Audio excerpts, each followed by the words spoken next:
अस्सलाम वालेकुम दोस्तों, मां यहाँ तव्हांजो होस्ट अलीम बलोच। अॼु जो असांजो टॉपिक आहे दुनिया मां माण्हू गायब कीअं थींदा आहिनि। यकीनन ये ॻाल्हि ॿुधी तव्हां हैरान ऐं परेशान थिया हूंदा। अॻिते वधण खां पहिरियां मां सभिनी दोस्तनि खे गुज़ारिश कंदुसि त हिन मुंहिंजे चैनल खे सब्सक्राइब ज़रूरु कंदा ऐं घंटी जे आइकन खे दॿाइण न विसरंदा जीअं सभिनी वीडियोज़ जा नोटिफिकेशन तव्हांखे मिलनि पहिरियों। तो चलो शुरू था कयूं। ॿाहिरीं मुल्कनि में मुल्की इदारा पंहिंजे माण्हुनि ते नज़रसानी रखंदा आहिनि, पर पाकिस्तान जो अलमियो इहो आहे त हिते माण्हुनि खे गुम कयो वेंदो आहे। अक्सरियती तइदाद में उन्हनि मंझां सिंध बि हिकु आहे। जेकॾहिं सिंध में ॾिसिजे त 70 वारे ॾहाके में गुम कयल सिंधी सियासी कारकुन अशोक कुमार अञा ताईं ज़ाहिर न थी सघियो आहे। 50 सालनि खां पोइ अञा ताईं हुनजी का बि ख़बर न पइजी सघी आहे त अशोक कुमार आख़िर केॾांहुं वियो। वेझर वारी तारीख़ ॾिसिजे त सिंध अंदरि गुमशुदगियुनि ख़िलाफ़ सघारो आवाज़ पाबंदी पिल तंज़ीम जिस्मम जे अॻुवाण मुज़फ़र भुट्टो जी गुमशुदगी खां पोइ उथणु शुरू थियो।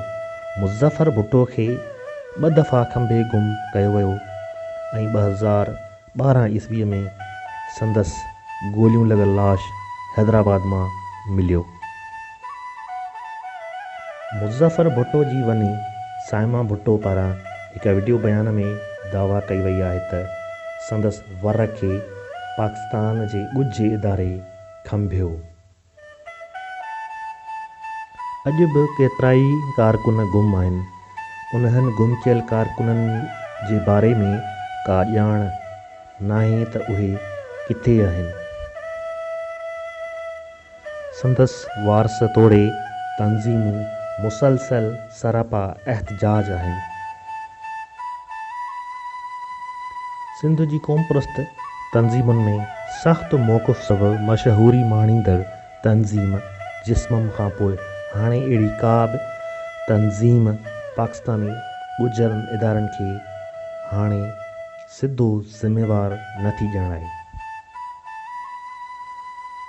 अलमियो इहो आहे त जेकी कारकुन गुम थी वञनि था उन्हनि खां संदन तंज़ीमूं बिलातालकी इख़्तियार करे कॾहिं समाजी कारकुन सॾनि थियूं त कॾहिं उन्हनि खे मज़दूर तोड़े मास्तर कोठनि था। जेकॾहिं कारकुननि खे ग़ैर सियासी कोठण वारे पहलूअ खे छॾे बि ॾिजे त बि सिंध में गुमशुदगियुनि जो तइदादु तमामु वॾो आहे।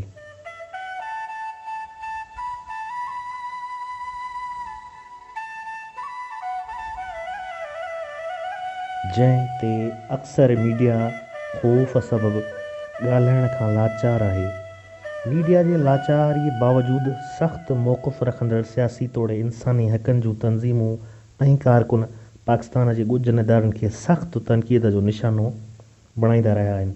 आज रियासत के सारे इदारे कहते हैं कि हमें नहीं पता कि ये लोग कहाँ गए, लेकिन फिर मेरा उनसे ये सवाल है कि आखिर आप लोगों के इतने बड़े बड़े बजट हैं, दुनिया भर में आप मशहूर हैं कि आप हर चीज के ऊपर नजर रखे हुए हैं, तो फिर आपकी कारगुजारी का क्या बनता है?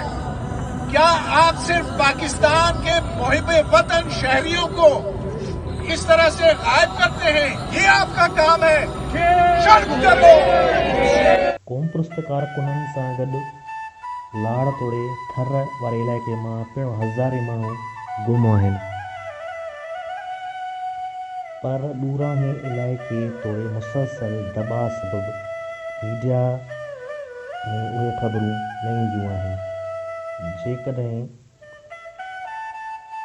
हुकूमतूं टेक्नोलॉजी जी मदद सां असां ते नज़र रखनि थियूं ऐं सरकारी इदारा अटे मां सुई ॻोल्हे वञण जा माहिर आहिनि, उहे अॼु ॾींहं ताईं हज़ारे इंसाननि जी गुमशुदगियुनि बाद को बि जवाबु न ॾेई सघिया आहिनि त उहे गुमथियल माण्हू आख़िर